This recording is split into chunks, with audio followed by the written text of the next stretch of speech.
DZRH, member, kapisanan ng mga broadcaster ng Pilipinas.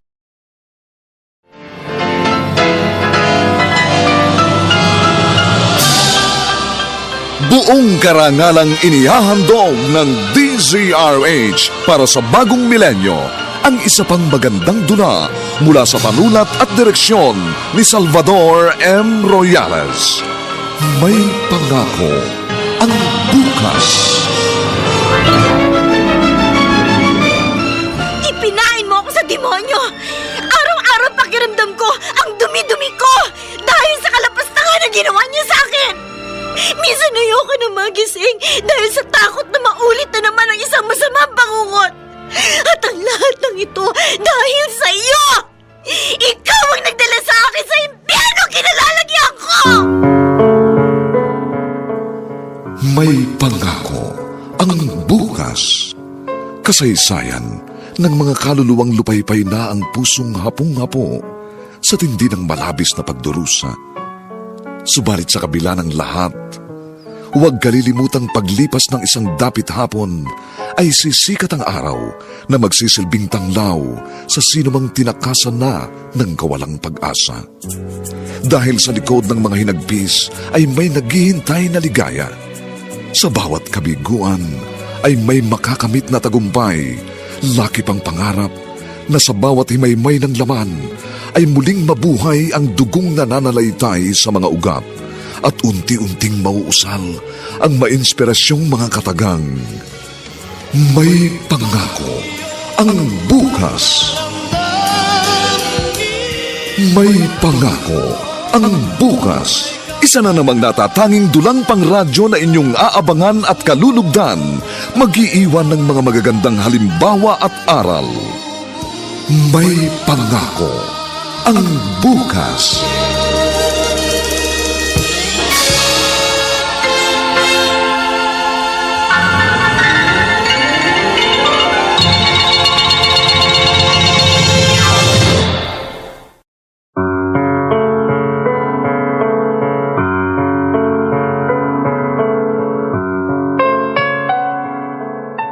Magandang umaga pong muli sa inyong lahat mga giliw naming tagapakinig. Narito na po ang ikatlong kabanata ng ating tampok na kasaysayan sa linggong ito, pinamagatang Ikaw ang nagdala sa akin sa impyernong kinalalagyan ko. Dito pa rin sa ating natatanging dunang May Pangako ang bukas.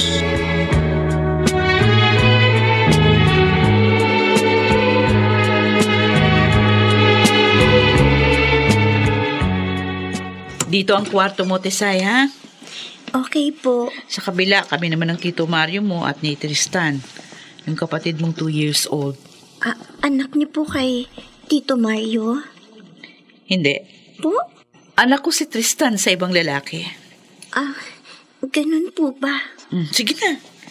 Ayusin mo na yung mga gamit mo dyan. Opo. Pagkatapos, lumabas ka na, ha? At maghahapunan na tayo. Opo.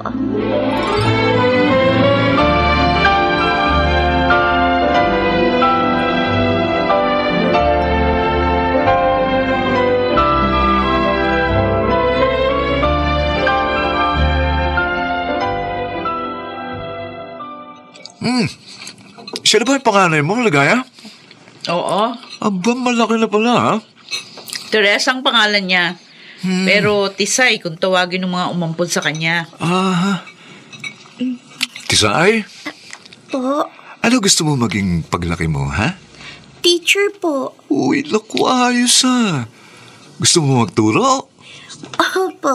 Ano ituturo mo? Po? Kumain ka na.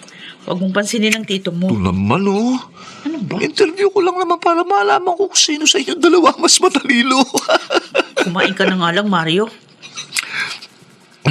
Ay, siya nga pala. Wala yung isa kong kayera sa talyer, eh. Pwede ba si Tisay? Wala ka naman pasok, di ba, Tisay? Wala po. Ayun! Sumama ka muna sa tito mo. Magbantay ka ng talyer. Magpaganda ka, ha? Ay, ano ba? Aray, ba't ka nangampas? Huwag mo siyang igaya sa akin. Iba ba siya sa'yo? Akala ko kasi, like mother, like daughter eh.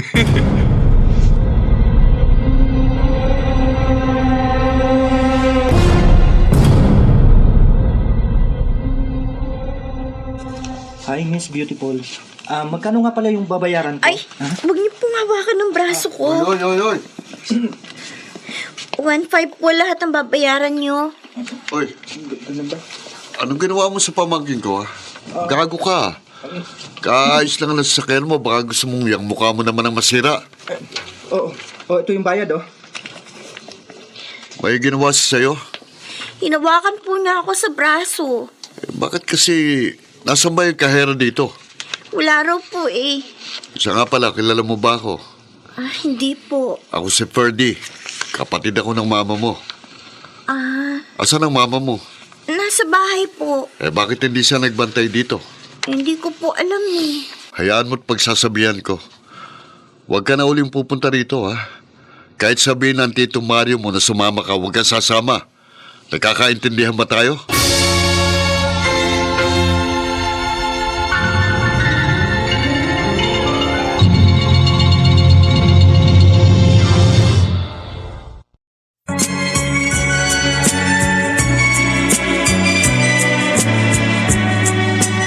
At ngayon, balikan natin ang tampok na kasaysayan sa ating dulang. May pangako ang bukas.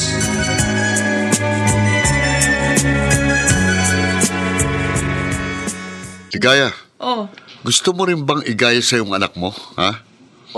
kuya. Nagbantay lang naman siya sa talyera. Alam mo nang puro kalalakihan ang nasa talyer eh. Oo na.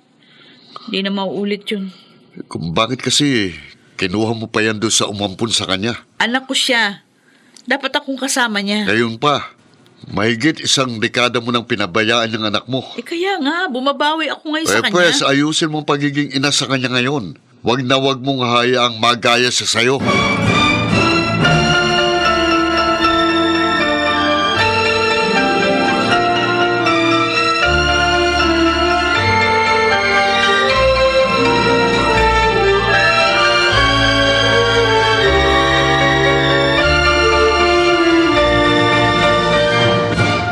Ligaya!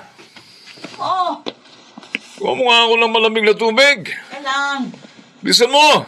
Pinantay ka lang eh. Bilisan mo sabi! Isa! Ano ka ba? Lasing ka na naman. Asan yung tubig? Sabi ko nga, sandali lang eh. Kita mo nga, nagpapalit ako ng diaper ni Tris. Aray ko. Nakalimot ka na ba? Aray ko naman. Ha? Aray. Ha? Di ba sabi ko sa'yo, ayoko nang papagal-pagal? Ko. Kuha mo ako ng malamig na tubig. Ay! Aray ko.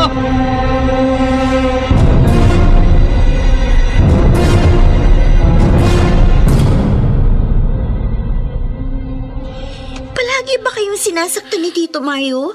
Hindi, kapag lasing lang yun. Kaya kung ayaw mong madamay, pag lasing siya, huwag kang lalabas ng kwarto. Huwag mo kong alalahanin. Sanay na ako sa kanya. Siya nga pala. Ikaw munang magbantay kay Tristan, ha? Pupunta ako sa talyer. Sige po. Teka, marunong ka ba magluto? Hindi po. Ay, mula ngayon, mag-aral ka na magluto, ha? Opo.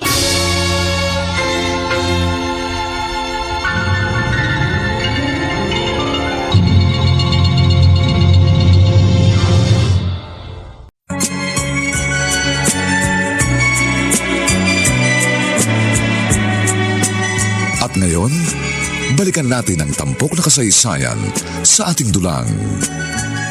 May pangako ang bukas.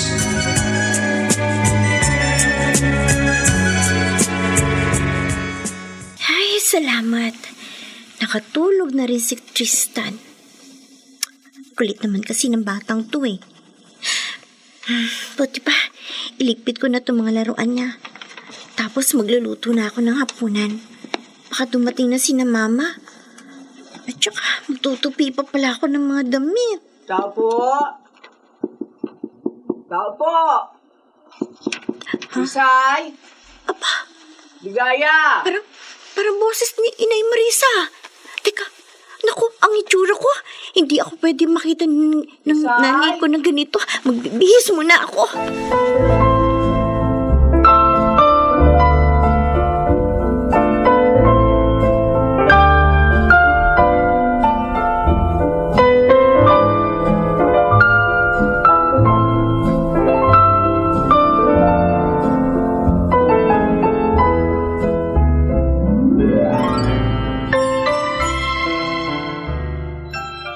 O ano?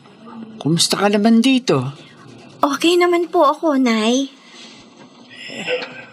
Mukhang pumayat ka. Baka po naninibago lang ako. Ay, may dala kaming pagkain dito. Asan nga pala mama mo?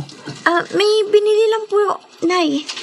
Nakakatulog ka ba rito ng maayos? Opo naman po. Sa susunod na Sabado, punta ka sa bahay ha.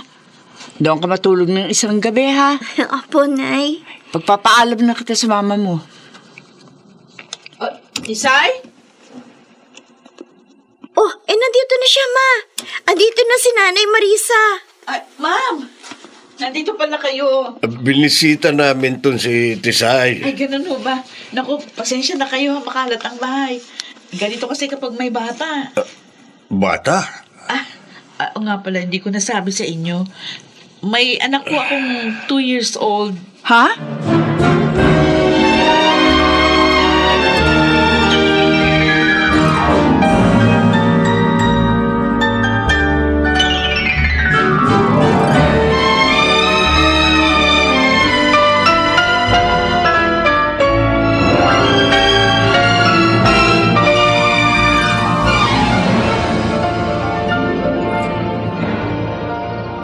Romulo, di ako makatulog.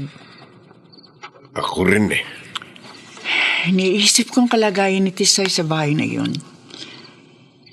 May maliit pa palang anak si Ligaya.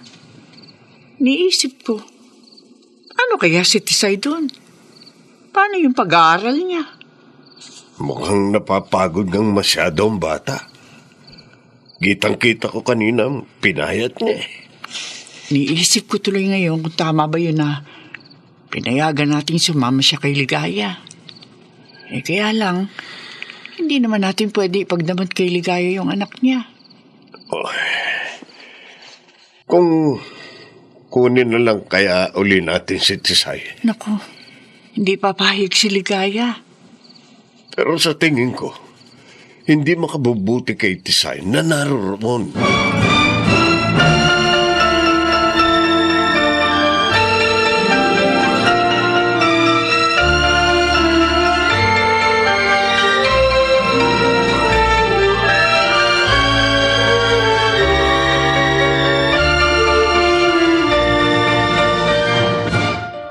Ligaya.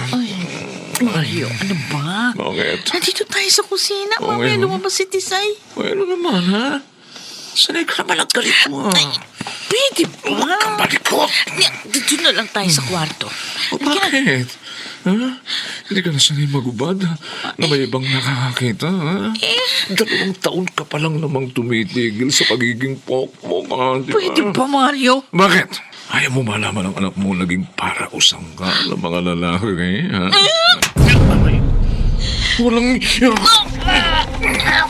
Inuubos mo talaga ang pasensya ko, ha? Inuubos mo ang pasensya ko, ha? Huwag ka makialam dito! Kung ayaw mo pati ikaw, sakalin ko. Iwan mo si Mama! Ikaw, huli ka ito! Pakialamera ka rin, ha? Ha? Pakialamera ka? Ha? Mario! Alam mo bang ayaw na ayoko, ha? Sa mga pakialamera? Iwan mo ang anak ko!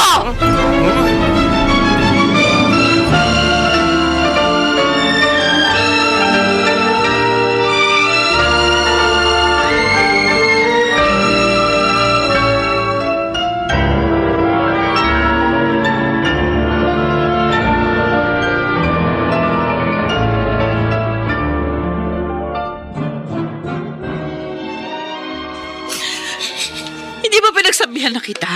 Bakit ang tigas ng ulo mo?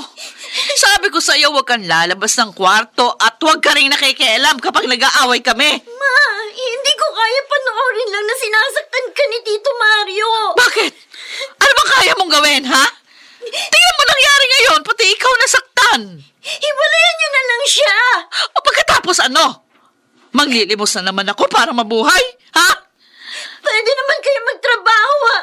Nakakadaling sabihin yan para sa'yo, pero hindi mo alam ang hirap ng buhay. Nabuhay ka sa piling ni na Ma'am Marisa. Pinotektahan kanila, pinakain ng mahayos, binihisan at pinag-aral. Ibang mundong kinalakihan mo kumpara sa mundo ko.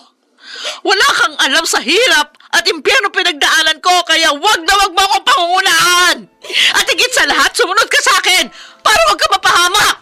Nagkakaintindihan ba tayo? Ha?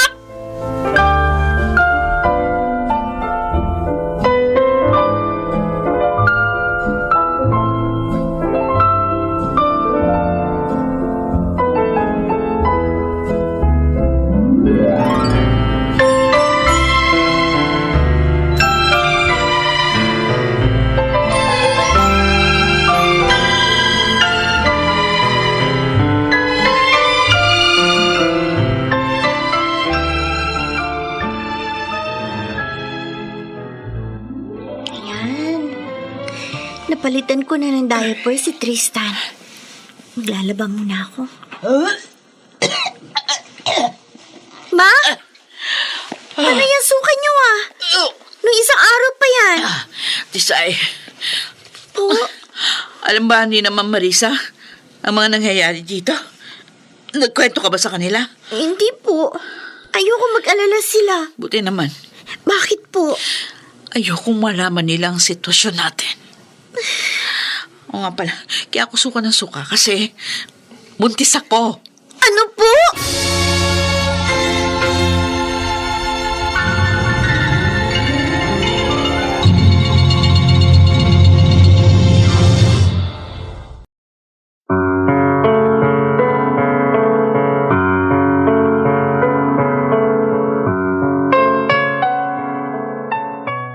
Ano ang dadalhing kalmaryo ng pagbubuntis ni Ligaya sa anak na si Tisay? Mga kaibigan, patuloy po namin kayong inaanyayang bisitahin ang FB page ng May Pangako ang Bukas. Nakahanda po kaming tugunan ang inyong mga mungkahi para lalo naming mapaganda ang ating programa. Samantala, ang mga nagsiganap sa ating pagtatanghal ay sina Rosana Villegas, Lionel Benjamin, Chiquit del Carmen Amor, Phil Cruz, at si Chiquit del Carmen Amor sa papel na Tisay. Nilapatan ng tunog ni Jerry Butia. Sa musika ni Buboy Salonga. Supervisyong teknikal ni na Eric Lucero at Bong Muyar. Ang kasaysayang ito'y mula sa panulat ni Rita Labanon. At sa direksyon ni Bobby Cruz. Ito po ang inyong kaibigan June Martin Legaspi, nag-aanyayang huwag po ninyong kaliligtaang sundan at pakinggan ang mga susunod pang kapanapanabik na kabanata ng kasaysayang ito. Ikaw ang nagdala sa akin sa impyernong pinalalagyan ko. Dito pa rin, sa ating natatanging dulang, May Pangako ang Bukas.